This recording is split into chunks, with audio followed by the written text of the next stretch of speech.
When you cruise, I can almost guarantee you that you're doing at least one of these things that tradition has it will bring bad luck on you, the ship, and your fellow passengers. I know I personally do at least one of these bizarre things before 9 AM pretty much every day of a cruise.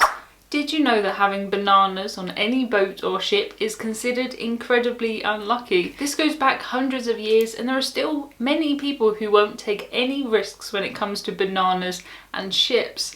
There was a story in the New York Times which talked about a man who was a fisherman who actually cut the logo out of another man's shirt before he would let him board his boat, just because his shirt was from Banana Republic and it had the word banana on it. Some people won't let the word banana, banana muffins, banana milkshakes, anything related to bananas on boats or ships. Luckily, this hasn't extended in quite an extreme way to cruise ships. I don't know about you, but I eat bananas pretty much every day on a cruise, so I'm really hoping that they're not bad luck. There's quite a few reasons why bananas could be considered bad luck when it comes to ships. The first is that if a ship sinks, it's often bananas that are found floating on the ocean because bananas are quite buoyant, and I suppose people made the connection between the ship sinking and the bananas that were left floating. In reality, I very much doubt that it was the bananas that caused the ship to sink, but you can kind of see the logic there. The second reason for this is that bananas sometimes hold spiders or bugs or snakes or things that could be venomous. It could be seen that if you bought a case of bananas on board and some of your crew died because they were poisoned by poisonous spiders, that the bananas were the unlucky part. That does make some sense, but so does reason 3. Reason 3 is that when you have bananas around, they make other fruits ripen much quicker. So if you were the one person who decided that on this long sailing you wanted bananas and it made everybody else's food spoil faster, that's bad luck. I think generally speaking we are okay to eat bananas and banana milkshakes and banana muffins and everything banana related on a cruise, but just be aware that there's some people who will still not eat bananas on cruise ships, and this is where this superstition came from. It's not uncommon to go on a cruise and to see people who are happily whistling away to themselves. I've been to productions where whistling is a big part of the show, but did you know whistling on a cruise ship is considered to be incredibly bad luck? It's said that if you whistle, you're challenging the wind, apparently, and challenging the wind will bring on a storm for your ship. In reality, I can kind of see how this came to be true. If there was a storm later in the day and somebody was whistling on the ship happy, I see how you could see that as tempting fate and therefore link together the whistling and the bad weather. Some people do say that it's only bad luck if you're whistling on the bridge, which if you're a passenger you don't really have to worry about, but some people do extend this to the entire ship. So if you are whistling, wandering around the promenade deck and someone gives you a little stare, now you know why. Rumour has it that this superstition came from way back in 1789 when there was a mutiny on the ship HMS Bounty. During that mutiny, the crew rose up and they took their ship from their captain. They actually left the captain and 18 crew members floating adrift in the ocean. So I can see how that would be bad luck.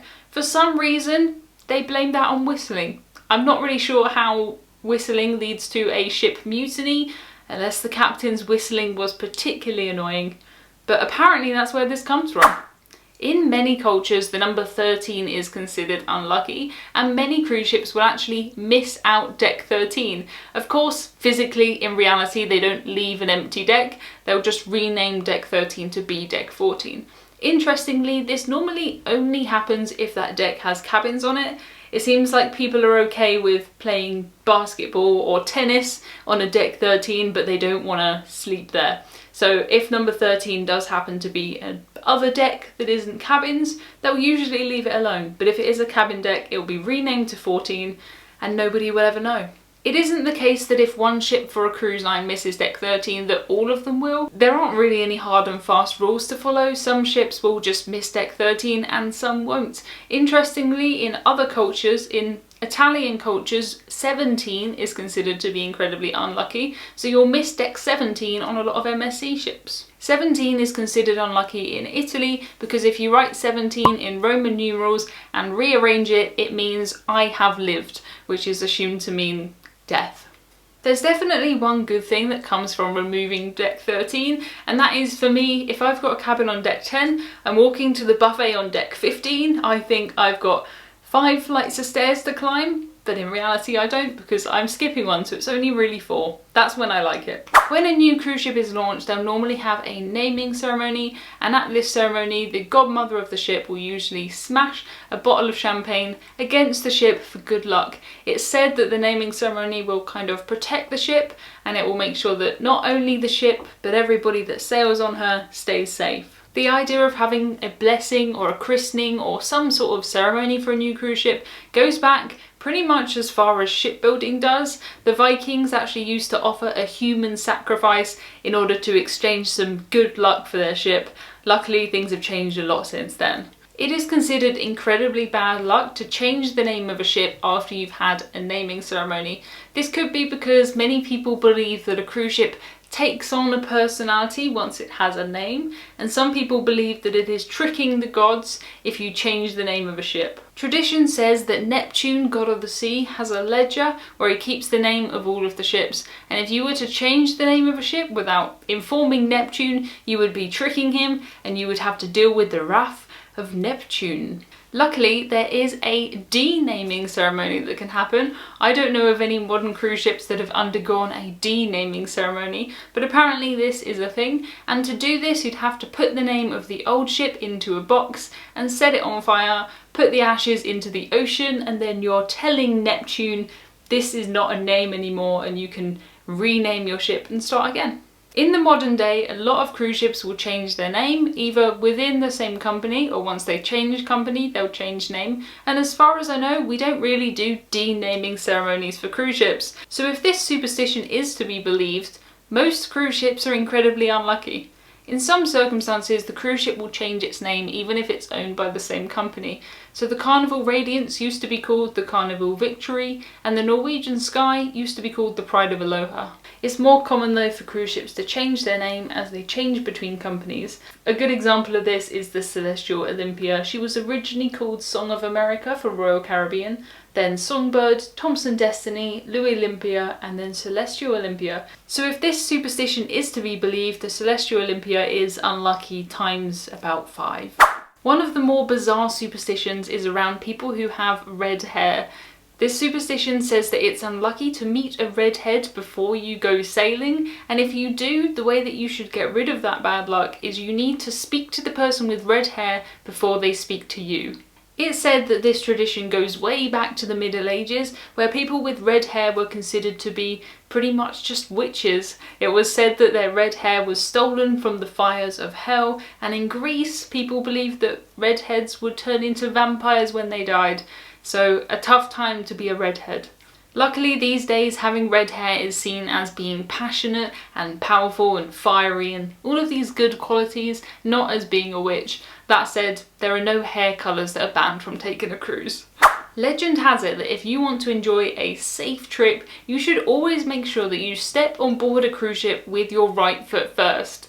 I have to admit, I'm normally too excited to get on board a cruise ship. I never look at what foot I'm using to step on board, but I do know people, and I have embarked with people who make a conscious effort to make sure that they step on board with their right foot first. Next time you go on a cruise, have a look when people are embarking and see if anyone does a strange little shuffle to try and line up their feet so that they step on board with the right foot first. There are people who stick to this right foot first idea throughout the whole of their life. There's people who won't get out of bed without putting their right foot down first. There's people who won't leave their house without putting their right foot down first. Left has just been seen for a long time as not right and therefore bad. The word sinister actually comes from the Latin to the left. Interestingly, this legend doesn't provide us with any guidance as to which foot we should use to step off the cruise ship with. I think at that point it's just more important that you look where you're going rather than worrying about your feet. This one is partly superstition and partly just common sense. The legend has it that if you throw stones off a ship, the sea will retaliate and cause a storm. It also says that if you throw a stone off a ship as the ship is leaving port, that ship will never return. It makes sense not to throw stones or anything off of any ship. I imagine that it is bad luck for anybody or anything that the stone hits on the way down, and the retaliation from the sea may actually be people who are down there just throwing stones back at you. I've been cruising since I was 11 years old, and when I was 11, one of the most fun things to do was to take ice cubes from my drink and throw them into the sea. Hopefully that's not the same thing. They're ice cubes, they're gonna melt. I'm just putting more water into the ocean. Hopefully that's fine. Don't forget to subscribe and watch this video next. A massive thank you to the patrons who make videos like this possible. If you would like to support me and receive exclusive content, please join us at patreon.com/EmmaCruises.